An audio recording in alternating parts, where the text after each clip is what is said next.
2 سوال مکمل ہوئے. تیسرا سوال کہ یہ جو آپ نے دیوار کھڑی کی ہے, ہمیں تو علاقے والوں نے کھانا نہیں دیا اور آپ نے مفت میں دیوار کی مرمت کر دی. تو کہنے لگی اس کا بھی میرے پاس جواب ہے. اور جواب کیا دیا؟ جواب یہ دیا کہ اس دیوار کے نیچے کچھ یتیموں کا مال دفن تھا. میری بات کو سمجھے, کچھ یتیموں کا مال دفن تھا اور یہ دیوار گرنے والی تھی, اور یہ سارے علاقے والے اگر ان کو پتہ چل جاتا کہ یہاں پر خزانہ دفن ہے تو وہ یہ خزانہ لوٹ لیتے. اور میری غیرت نے یہ گوارا نہیں کیا کہ کوئی یتیموں کا حق کھا جائے, جس کی وجہ سے میں نے یہ سارے اعمال اس لیے کیے ہیں کہ مجھ پر میرا اللہ راضی ہو جائے. تو میرے بھائیوں, یہ مقام ہے اللہ کے اولیاء کا. خواجہ معین الدین چشتی اجمیری رحمۃ اللہ علیہ, آپ نے یقیناً نام سن رکھا ہوگا. آپ کے دور میں 3 طالب علم رہا کرتے تھے, طلباء تھے, پڑھتے تھے. ابھی بچے ہی تھے کہ ان طلباء کے ذہن میں یہ خیال آیا, انہوں نے سنا کہ کوئی معین الدین نامی کوئی ہستی ہے, بہت بڑے کو اللہ کے ولی ہیں. اگر آپ کا ذوق اجازت دے تو بات سنا دیتا. انہوں نے سوچا کہ ہم جا کر دیکھیں تو صحیح کہ اللہ کے اس بندے کے پاس آخر علم کتنا ہے کہ ان کے اتنے مریدین ہیں اور سارے معاملات ہیں. انہوں نے سفر کا ارادہ کیا اور چل پڑے. اب معین الدین چشتی اجمیری رحمۃ اللہ علیہ کی جانب جا رہے ہیں آستانہ پاک پر. ان میں سے جو سب سے بڑا طالب علم تھا, اس نے راستے میں یہ بات کری کہ میں چونکہ اللہ نے مجھے اتنا علم عطا فرمایا ہے تو میں ان سے ایسا سوال کروں گا کہ ان کو جواب ہی نہیں آئے گا. خواجہ صاحب کے متعلق اس نے یہ بات کی. اچھا, اس نے دوسرے سے پوچھا کہ تم کیا سوال کرو گے؟ تو دوسرا کہنے لگا کہ میں سوال ایسا کروں گا کہ ان کو جواب تو آ جائے گا مگر بڑی مشکل سے جواب آئے گا. خواجہ صاحب کے متعلق وہ جو تیسرا جو سب سے کم عمر بچہ تھا, اس سے جب پوچھا گیا تو اس نے جواب دیا کہ نہیں, میں سوال کوئی نہیں کروں گا, میں تو خواجہ صاحب کا چہرہ دیکھنے جا رہا ہوں, میں تو اپنی خالی جولی لے کر جا رہا ہوں اور واپسی پر اپنی خالی جولی خواجہ صاحب کے ٹکڑوں سے بھر کے لے آؤں, میں سوال کوئی نہیں کروں گا. اب چلتے جا رہے ہیں, آستانہ پاک پر پہنچے, خواجہ صاحب سے ملاقات ہوئی. سوال پوچھنے کی دیر تھی کہ خواجہ صاحب نے سب سے پہلے سے پوچھا, اوے مجھے بتاؤ کہ تم نے آتے ہوئے یہ سوال اپنے ذہن میں سوچا تھا؟ خواجہ صاحب کا علم دیکھیے. اس نے کہا جی میں نے سوچا تھا. اور تم نے یہ بھی سوچا تھا کہ مجھے اس کا جواب نہیں آئے گا؟ وہ قدموں میں گر پڑا, حضور یہی سوچا تھا.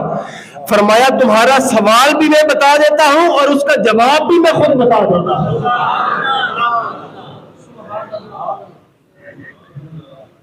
اور میں خواجہ صاحب فرماتے ہیں کہ تم نے میرے متعلق یہ سوچا تھا تو جاؤ میں تمہیں دیکھتا ہوں کہ تم ایک دن بڑے عالم تو بن جاؤ گے لیکن اپنے آخری ایام کے اندر تم گمراہ ہو جاؤ گے, اللہ تمہیں گمراہ کر دے گا. اب دوسرے سے مخاطب ہوئے اور کہنے لگے کہ تم نے یہ سوچا تھا کہ تم میرے سے ایسا سوال کرو گے کہ مجھے جواب میں بڑی مشکل پیش آئے گی, تو سن لو, سوال بھی میں ہی تمہیں بتا دیتا ہوں اور جواب بھی میں خود تمہیں دے دیتا ہوں. اور دوسرے سے مخاطب ہو کر فرمایا کہ میں دیکھتا ہوں کہ تم ایک دن بہت بڑے قاضی بنو گے لیکن تمہارے اندر ایمان کی دولت نہیں ہوگی.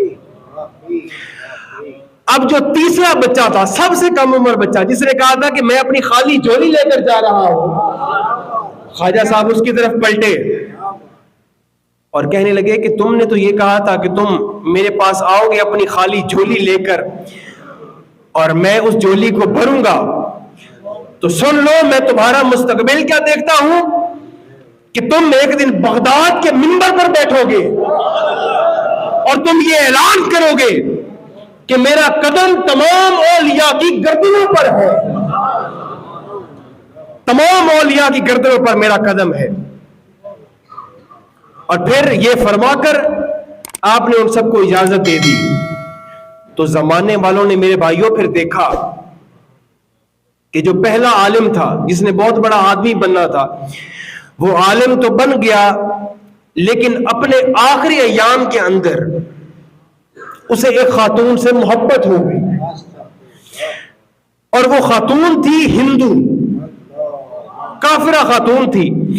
اس نے کہا کہ میں تمہارے ساتھ شادی ایک شرط پہ کروں گی اگر تم اپنا ایمان بدل دو. اس عالم نے اپنی پوری زندگی دین کی تبلیغ کی اور آخری ایام کے اندر مرتد ہو گیا. اور جو دوسرا جج بننا تھا، جس نے قاضی بننا تھا، وہ جج تو بن گیا، قاضی تو بن گیا، مگر اس کے اندر ایمان کی دولت نہ رہی. اور پھر زمانے والوں نے دیکھا کہ جو تیسرے طالب علم تھے، جن کو خواجہ صاحب نے ان کا مستقبل بتایا تھا کہ تم بڑے ہو کر بغداد کے منبر پر بیٹھو گے اور یہ اعلان کرو گے کہ میرا پاؤں تمام اولیاء کی گردنوں پر ہے، تو سن لیجئے. پھر زمانے والوں نے یہ بھی دیکھا کہ وہ شخص بڑے ہو کر سیدنا غوث اعظم شیخ عبد القادر جیلانی بن گئے. نعرہ تکبیر، نعرہ رسالت، نعرہ تحقیق، نعرہ حیدری، سید غیر رسول شاہ. آخری بات آپ کو سنا دیتا ہوں. گزارشات کرنے کا مقصد یہ ہے کہ آپ کو اولیاء اللہ کی شان سمجھانا مقصود ہے کہ اللہ نے اپنے اولیاء